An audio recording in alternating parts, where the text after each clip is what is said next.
Thanksgiving, days off, family feasts, turkey skin. Yes, I knew you would approve of that, Bob.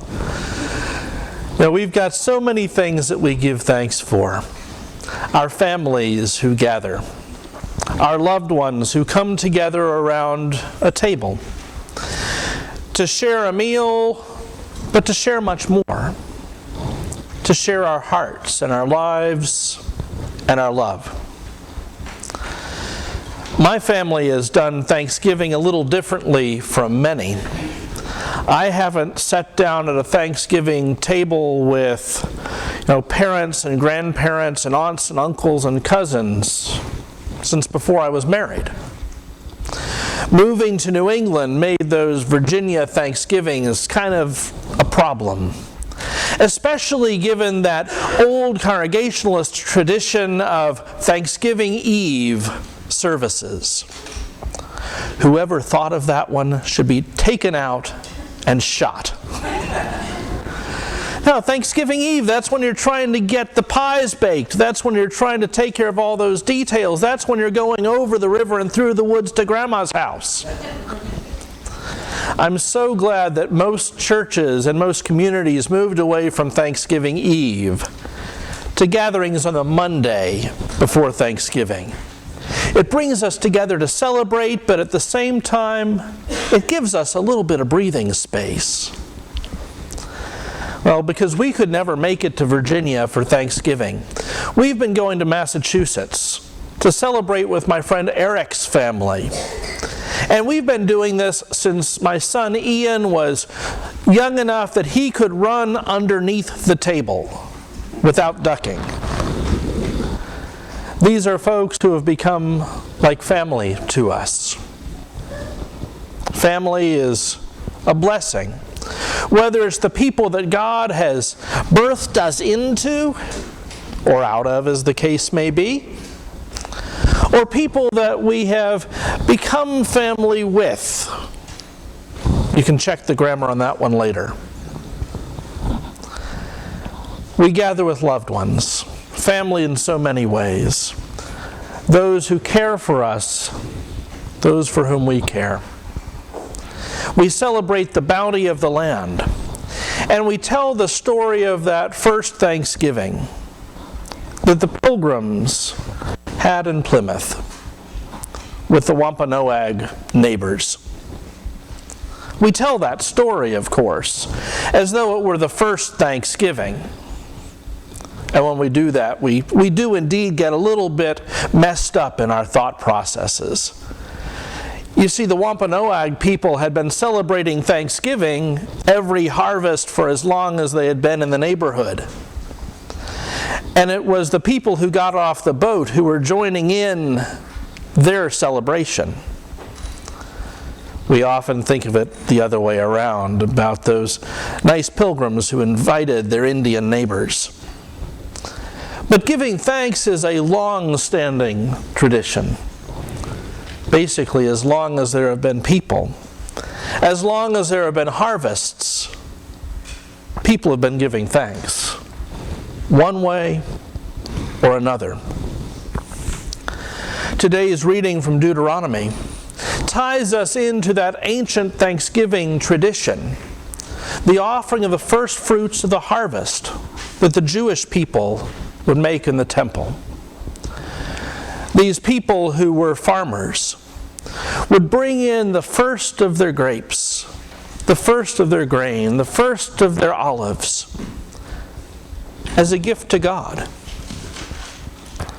2 weeks ago, we celebrated our gifts to God as we celebrated Stewardship Sunday, as we made our pledges and brought them forward and placed them in a plate and asked God's blessing upon them. Very much the same idea as was going on back when the Hebrew people were preparing to enter the Promised Land. And so Moses, as he's telling the people what to expect and how to plan and what to do, tells them how to bring their offering. That they should lay it down and bow down before God. that they should declare to the priest their story. Not their individual story, mind you.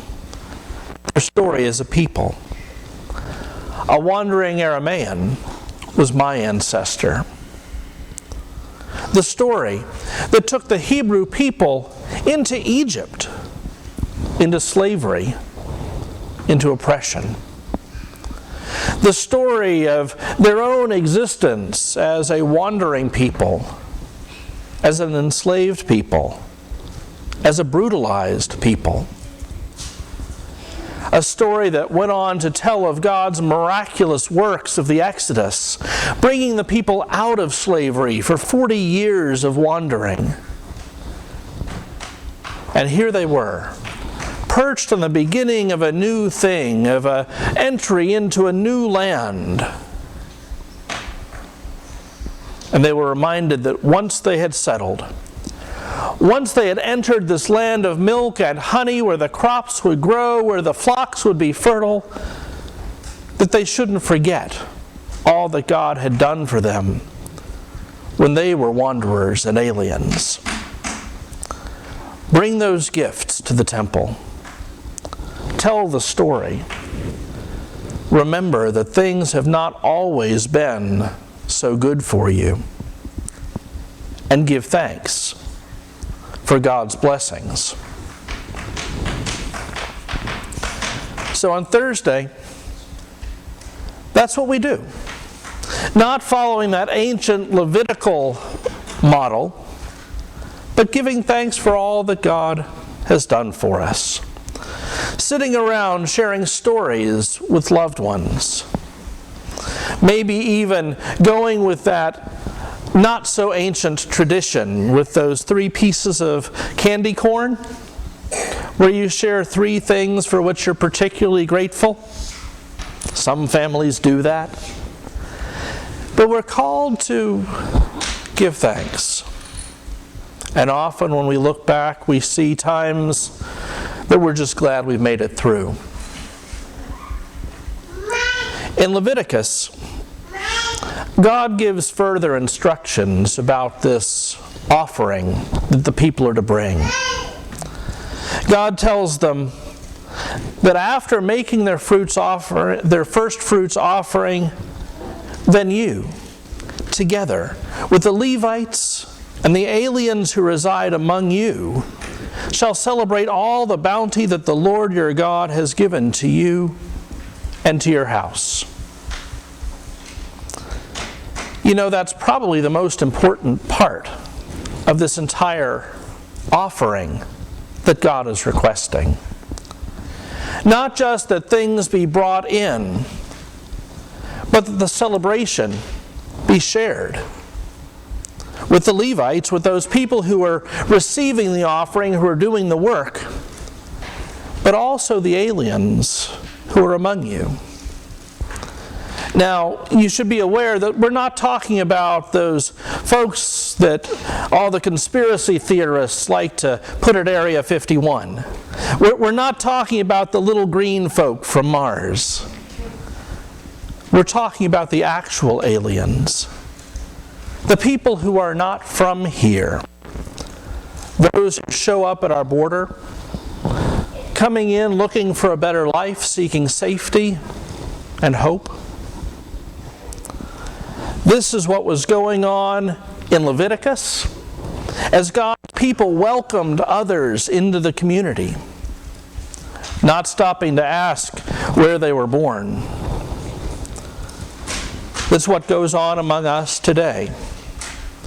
As we stop as God's people to extend a welcome to all people, not asking where they were born or what language they speak, not asking for documentation about their travels, but extending a blessing, a welcome, sharing God's good gifts, even as God commanded the people in Leviticus.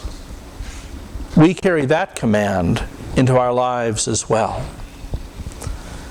And so we party with the aliens, remembering that once upon a time we were the aliens. That we were the people getting off the boat and being welcomed by the Wampanoags. That we were the people in slavery in Egypt. And yes, we may be the people welcoming the aliens now in a land of milk and honey. But one day, they too shall be the residents. Those who experience firsthand the good gifts of God. And they too shall extend that blessing, even as we have learned to do. May God then bless us as we give thanks and as we share the gifts that God has given us with the aliens among us. Amen.